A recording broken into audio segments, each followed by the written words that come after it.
नमस्कार साथियों, मैं विष्णुचंद गौर, सहायक आचार्य दर्शन शास्त्र विभाग MSJ कॉलेज से आज आपके समक्ष समकालीन पाश्चात्य दर्शन जो ब्रिज यूनिवर्सिटी में 5वां पेपर है MA फाइनल में, जिसमें ब्रेडले से लेकर सार्त्र तक के 19वीं और 20वीं शताब्दी के दार्शनिक विचारों को स्थान दिया गया है। उपयुक्त सिलेबस को 3 सेक्शन में बांटा गया है। सेक्शन ए, जिसके अंतर्गत हम FH ब्रेडले, जो कि इंग्लैंड के दार्शनिक रहे हैं, जिनका जन्म 1846 और मृत्यु 1924 में हुई, इनके द्वारा हम सिलेबस में आभास एवं सत्य और यथार्थता के मात्रा भेद, आंतरिक संबंध का सिद्धांत पढ़ते हैं।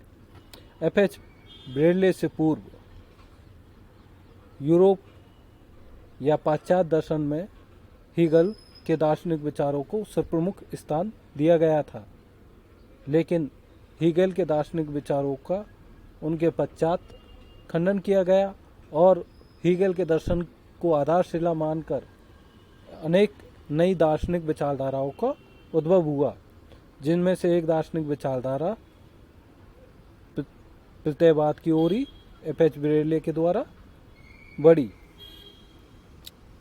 पाश्चात्य दर्शन के इतिहास में ब्रेडले का स्थान तत्वमीमांसीय विचारकों में सर्वोपरि माना जाता है। उनके आदर्शवाद को आदर्शवाद की परिणति के रूप में देखा जाता है। उनका आदर्शवाद तत्वमीमांसीय आदर्शवाद का उदाहरण माना जाता है, ज्ञान मीमांसीय आदर्शवाद का उदाहरण नहीं। इसका कारण मात्र यही है कि उन्होंने परम सत्ता की कल्पना एक निरपेक्ष सत्य के रूप में की तथा हेगेल के समान विश्व की सभी प्रतीतियों की व्याख्या इसी सत्य के द्वारा करने का प्रयत्न किया। अतः ब्रेडले की तत्वमीमांसा की रूपरेखा खींचने का अर्थ है इस निरपेक्ष सत्य की व्याख्या करना। ब्रेडले के पश्चात बर्ट्रैंड रसेल और G.U. मूर, इन दो दार्शनिकों के द्वारा दर्शन को प्रत्ययवाद के स्थान पर नव्य वस्तुवाद की ओर उन्मुख कर दिया गया, अर्थात अब दर्शन आइडियलिज्म के स्थान पर रियलिज्म की ओर उन्मुख होना शुरू हो गया। बर्ट्रैंड रसेल यह कैम्ब्रिज इंग्लैंड से रहे, G.E. मूर ये भी कैम्ब्रिज इंग्लैंड से रहे हैं। बर्ट्रैंड रसेल के सिद्धांतों में हम criticism of the doctrine of internal relation, आंतरिक संबंध के सिद्धांत की आलोचना, जो कि प्रत्ययवाद सिद्धांत का प्रमुख आधारभूत तत्व है, और उसकी आलोचना के आधार पर ही वह रियलिज्म की स्थापना करते हैं। Theory of knowledge, theory of description, theory of types, logical atomism का अध्ययन हम बर्ट्रैंड रसेल के दर्शन में करेंगे। G.E.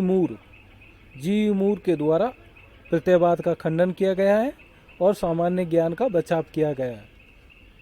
साथ ही अर्थ और विश्लेषण के बीच अंतर इनके द्वारा किया गया है।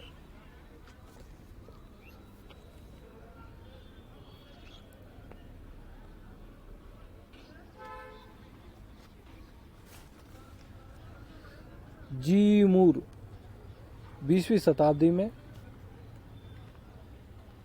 कैम्ब्रिज दार्शनिक चिंतन का प्रमुख केंद्र रहा है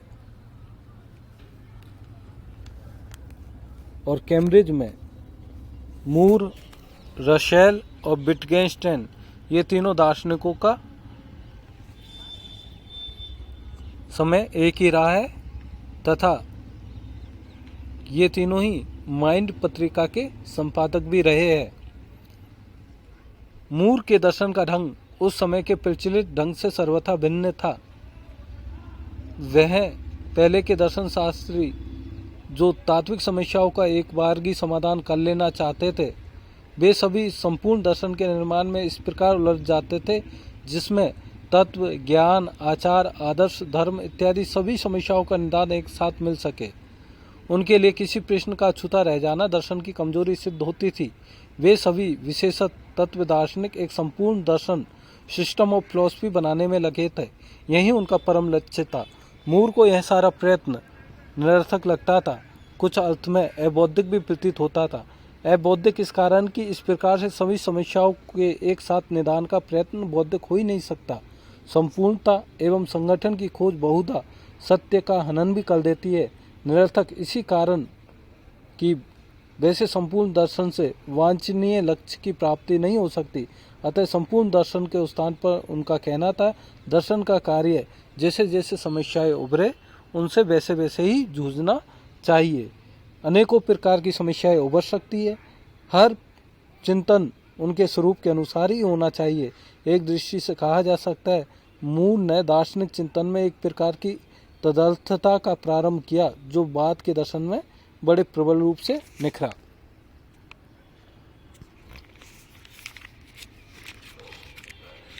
बर्ट्रैंड रसेल।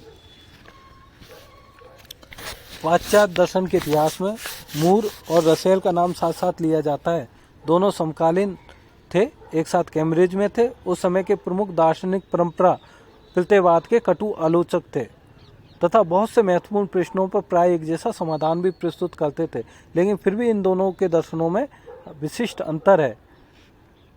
सबसे स्पष्ट बात तो यह है कि जहाँ मूर की सीमा दर्शन की पारंपरिक सीमा से बंधी है, रसेल का चिंतन क्षेत्र बहुत ही विस्तृत रहा है। विचार का वैचारिक अनुशीलन का शायद ही ऐसा कोई पक्ष रहा हो जिस पर रसेल ने विचार नहीं किया हो। गणित और तर्कशास्त्र की तकनीकी एवं जटिल समस्याओं से लेकर समाज दर्शन, राजनीतिक दर्शन, शांति का दर्शन जैसे क्षेत्रों में भी रसेल का अधिकारपूर्ण प्रवेश रहा है। F.H. ब्रेडले, बर्ट्रैंड रसेल और जी. मूर के पश्चात हम सेक्शन बी में लुडविग विटगेन्स्टाइन, कॉर्नेप और एयर और विलियम जेम्स को पढ़ते हैं। विलियम जेम्स के द्वारा उपयोगितावाद का सिद्धांत प्रस्तुत किया गया।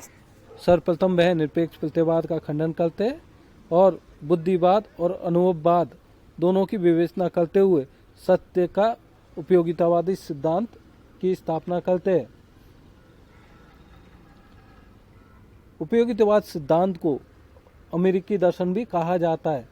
हालांकि इसके कुछ समर्थक इंग्लैंड में भी हुए हैं, किंतु अमेरिका में यह दर्शन प्रभावी दर्शन के रूप में स्थापित रहा है।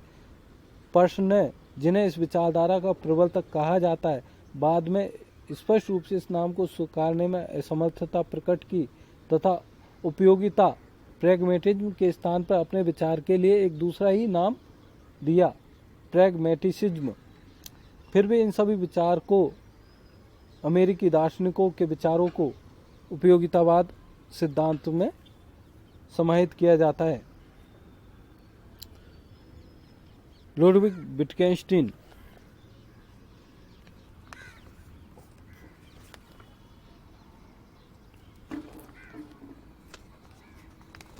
पाश्चात्य दर्शन के इतिहास में लुडविग विटगेन्स्टाइन सबसे प्रभावी दार्शनिक रहे हैं और इन्हीं के विचारों पर बाद में कार्नेप और एयर के द्वारा सत्यापनीयता का सिद्धांत दिया गया है। हम लुडविग विटगेन्स्टाइन का भी अध्ययन करें तो इनके दर्शन में दो काल प्रमुख रहे हैं, अर्थात पूर्ववर्ती विटगेन्स्टाइन और उत्तरवर्ती विटगेन्स्टाइन के रूप में हम इनके दार्शनिक विचारों का अध्ययन करते हैं। कॉर्नेप और एयर के द्वारा तार्किक भाववाद या तार्किक प्रत्यक्षवाद की स्थापना की गई, जो कि वियना सर्किल के द्वारा या वियना सर्किल में जो भी दार्शनिक सम्मिलित रहे उनके विचारों पर स्थापित हुआ।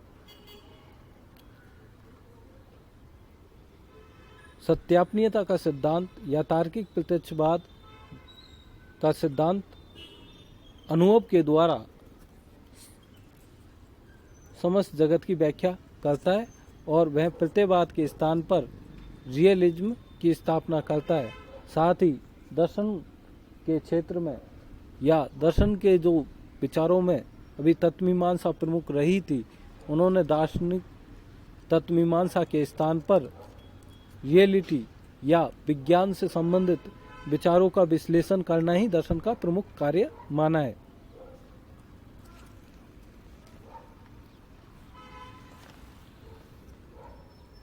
इसके पश्चात सेक्शन सी में हम कार्ल मार्क्स, हुसरेल, मार्शल और सार्त्र को पढ़ते हैं। कार्ल मार्क्स मुख्यतः जर्मन दार्शनिक रहे हैं, लेकिन इनका अधिकतर समय इंग्लैंड में ही व्यतीत हुआ, जहाँ पर इन्होंने पूंजीवाद का विकृत रूप देखा और उस पूंजीवाद का खंडन करके साम्यवाद अथवा समाजवाद के सिद्धांत की स्थापना की। कार्ल मार्क्स अपने दर्शन में हेगेलियन निरपेक्षवाद का खंडन करते हैं, चेतना के ऊपर भौतिकता की प्रधानता मानते हैं और द्वंद्वात्मकता और ऐतिहासिकता का विश्लेषण करते हुए साम्यवाद की स्थापना करते हैं। हुसरेल, इनके द्वारा एक फेनोमेनोलॉजी अप्रोच,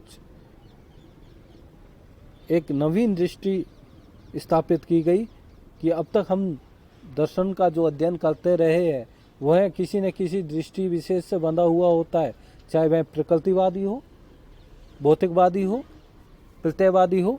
तो इन सभी दृष्टियों से अपने आप को पूर्णतः पृथक कर लेना और उस दृष्टि का पूर्णतः एक नवीन स्वरूप में विश्लेषण करना इस दर्शन का प्रमुख उद्देश्य रहा है। हुसरेल के पश्चात अस्तित्ववाद सिद्धांत का उदय हुआ, जिसमें हम ईश्वरवादी या आस्तिक दार्शनिकों में गैब्रियल मार्शल को पढ़ते हैं और नास्तिक दार्शनिकों में सार्त्र को पढ़ते हैं।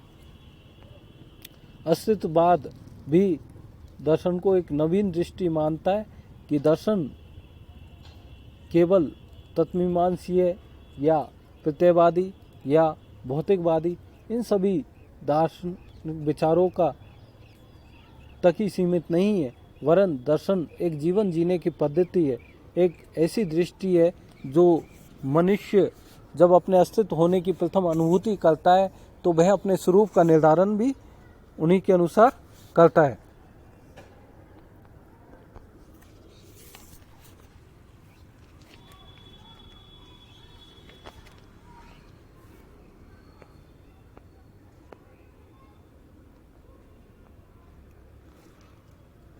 यहाँ हम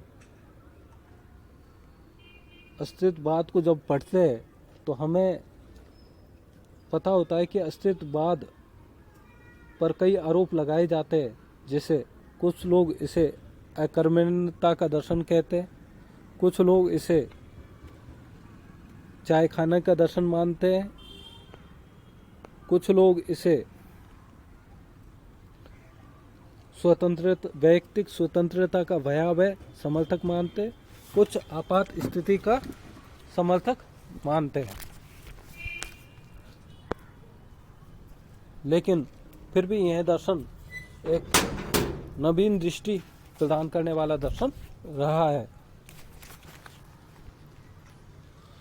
वस्तुतः अस्तित्ववाद कोई वैचारिक संप्रदाय नहीं है, यह पूर्णतः निश्चित एवं सर्वसम्मत सिद्धांतों को प्रतिपादित करने की चेष्टा यहाँ पर नहीं है, बल्कि इसका आविर्भाव तो इस प्रकार के प्रयत्नों के विरुद्ध उनके प्रतिवाद में ही होता है।